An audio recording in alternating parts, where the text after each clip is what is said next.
Hi అండి. రమ్యమైన కథల నుంచి ఈరోజు ఇంకొక కథను చెప్పడానికి నేను మీ ముందుకు వచ్చేస్తున్నాను. ఈరోజు మనం చెప్పుకోబోయే కథ పేరు అంతం వరకు ప్రేమించెను. ఎవరు ప్రేమించారు అంతం వరకు చూద్దాం. యేసయ్య మీ ఘనమైన నామమునకు వందనములు. మేము ఈరోజు అంతం వరకు ప్రేమించెను అనే కథని ధ్యానించుండగా అందులో ఉన్న ముఖ్య విషయాన్ని, ఆ ప్రేమని మాకు అర్థం చేయమని కోరుకుంటూ మమ్మల్ని అందరినీ మీ చేతికి అప్పగిస్తున్నాం. మీరే మాతో ఉండండి. నా నోట్లో మీరే ఉండి మాట్లాడమని, నన్ను మరుగుపరచమని, మీరే ఘనత మహిమ పొందుకోమని వేడుకుంటున్నాం తండ్రి. ఆమేన్. అంతం వరకు ప్రేమించను. ఈ భూమి మీద అంతం వరకు ప్రేమించే వాళ్ళు ఉంటారా? అసలు ఉండరు అని అయితే నేను చెప్పను, ఉంటారు, కానీ చాలా రేర్గా ఉంటారు. అలాంటి ప్రేమ దొరికినప్పుడు వాళ్ళని మనం అస్సలు దూరం చేసుకోకూడదు, వాళ్ళ మనసుని గాయపరచకూడదు. అలా ఇంకా ఎలాంటి పరిస్థితి వచ్చినా ఏం చేసినా అసలు మారని ప్రేమ ఎవరిదో తెలుసా? యేసయ్య ప్రేమ. నిన్ను నన్ను ఎంతగా ప్రేమిస్తున్నాడో, మనల్ని రక్షించడానికైనా సిలువ పైన మరణించాడు తెలుసా.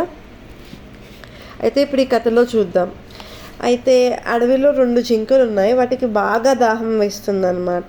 చాలా వెతుకుతున్నాయి, చాలా స్థలాలు వెతుకుతున్నాయి, ఎక్కడైనా వాటర్ దొరుకుతాయేమో అని చెప్పి. చివరికి ఒక చోట కొద్ది నీరు మాత్రమే కనబడింది. చాలా తక్కువ నీరు ఉందన్నమాట.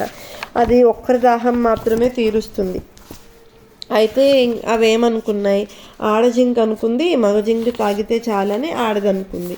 ఆడజింక తాగితే చాలని మగది అనుకుంది. అంటే ఒకరికొకరు సాక్రిఫైస్ చేసేసుకుంటున్నారు అనమాట. వాళ్ళకి తెలియకుండానే లోపల అనుకుంటున్నారు. అయితే ఒకదాన్ని విడిచి ఒకటి అలా ఒప్పుకోరు కదా. నువ్వు తాగు నాకు వద్దు అంటే అలా ఒకదాన్ని విడిచి ఒకటి ఒప్పుకోదు. కాబట్టి ఇద్దరు తాగాలని మూతులు గుంటలో పెట్టాయి. ఎక్కడైతే వాటర్ ఉన్నాయో ఆ గుంటలో ఇద్దరు రెండు మూతులు పెట్టాయి. ఎంత తాగుతున్నా నీళ్ళు మాత్రం తరిగిపోవడం లేదు. కారణం ఏంటంటే ఒకటి తాగాలని మరొకటి తాగకుండా మూతిని నీటిలోనే ఉంచి త్రాగుతున్నట్లు నటిస్తున్నాయి అన్నమాట. అందుకు వాటర్ మాత్రం తరగడం లేదు. ఎంత గొప్ప ప్రేమో కదా. ప్రేమ మనకి త్యాగాన్ని చేయడాన్ని నేర్పిస్తుంది, సాక్రిఫైస్ చేయడాన్ని నేర్పిస్తుంది.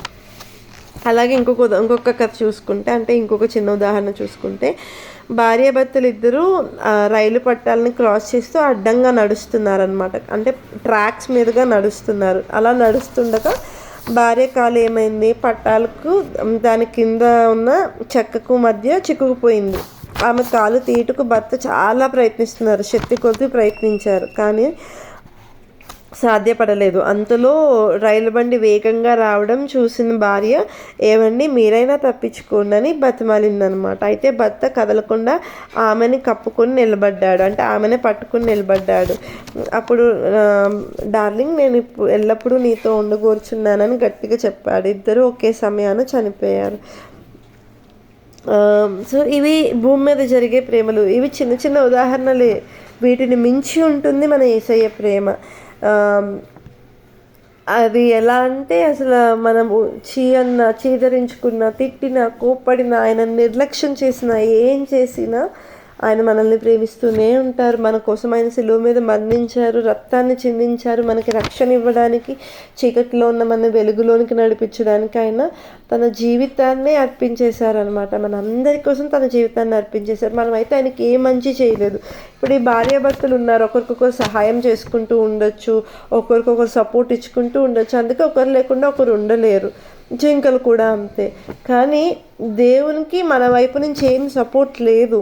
అయినా దేవుడు మనల్ని ప్రేమిస్తూనే ఉన్నాడు, కాపాడుతూనే ఉన్నాడు. మన ప్రియ ప్రభువు లోకంలోనున్న తన వారిని ప్రేమించి వారిని అంతం వరకు ప్రేమించెను అని బైబిల్ చెప్తుంది. యోహాను సువార్త 13:1 ఆయన సిలువను చూచి భయంతో పరిగెత్తక మన కోసం శ్రమలను మరణంను సంతోషంగా అంగీకరించాను. ఇంత ప్రేమగల రక్షకుని ఎలాగూ తిరస్కరించగలం చెప్పండి? ఎలాగూ తిరస్కరించగలం?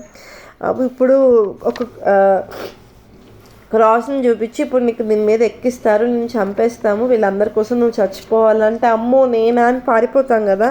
నా వల్ల కాదు, నేను చేయలేనని పరిగెట్టేస్తాం. చిన్న సహాయం చేయాలంటేనే అందులో మనకి శ్రమ వస్తుంది, ఇబ్బంది వస్తుంది, అంటే మనం అసలు సహాయం చేయడానికి ముందుకే వెళ్ళాం కదా. కానీ యేసయ్య మన కోసం ఆ మరణాన్ని సంతోషంగా అంగీకరించారంట. అలాంటి యేసయ్య ప్రేమను మనం ఎలా తిరస్కరిస్తాము? తన స్నేహితుల కొరకు తన ప్రాణము పెట్టువానికంటే ఎక్కువైన ప్రేమ గలవాడెవ్వడునూ లేడు. తన స్నేహితుల కొరకు, తన ఫ్రెండ్స్ కొరకు తన ప్రాణాన్ని ఇచ్చేవానికంటే ఎక్కువగా ప్రేమించగల వాడెవరు లేరు. తన ఫ్రెండ్ అంటే బయట పరిచయమైన పర్సనే కానీ తన రక్త సంబంధి కాదు, తన చిన్నప్పటి నుంచి తనతో కలిసి పెరిగిన వాడు కాదు, తన రిలేటివ్ కాదు, తన బ్లడ్ కాదు, అయినా తన స్నేహితుడి కోసం తన ప్రాణాన్ని పెడుతున్నాడంటే దానికంటే ఎక్కువగా ప్రేమించే వాళ్ళు ఎవరు ఉండరని చెప్పి యోహాను సువార్త 15వ అధ్యాయం 13వ వచనంలో చెప్పింది.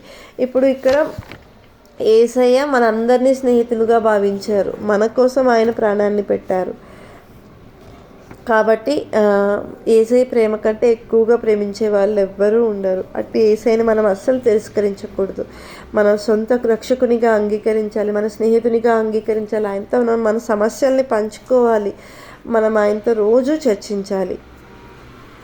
ఈ చిన్ని మాటల్ని దేవుడు దీవించును గాక. యేసయ్య ఈ కథ ద్వారా మీరు మాకు చెప్పిన సువార్తకై మీకు అనేక వందనములు. ఇది వినిన వారందరికీ సహాయం చేయండి, అందరితో ఉండండి, అందరికీ మీ ప్రేమను అర్థం చేయమని వేడుకుంటున్నాను. ఎవరైనా బాధపడుతూ ఉంటే, నన్ను ప్రేమించేవారు లేరే అని కృంగిపోతూ ఉంటే వారికి తెలియచేయండి, వారిని మీరు ప్రేమించారన్న విషయాన్ని వారి గ్రహింపులోనికి తీసుకురండి. థ్యాంక్ యూ యేసయ్య. ఆమేన్. అందరికీ థ్యాంక్స్ అండి.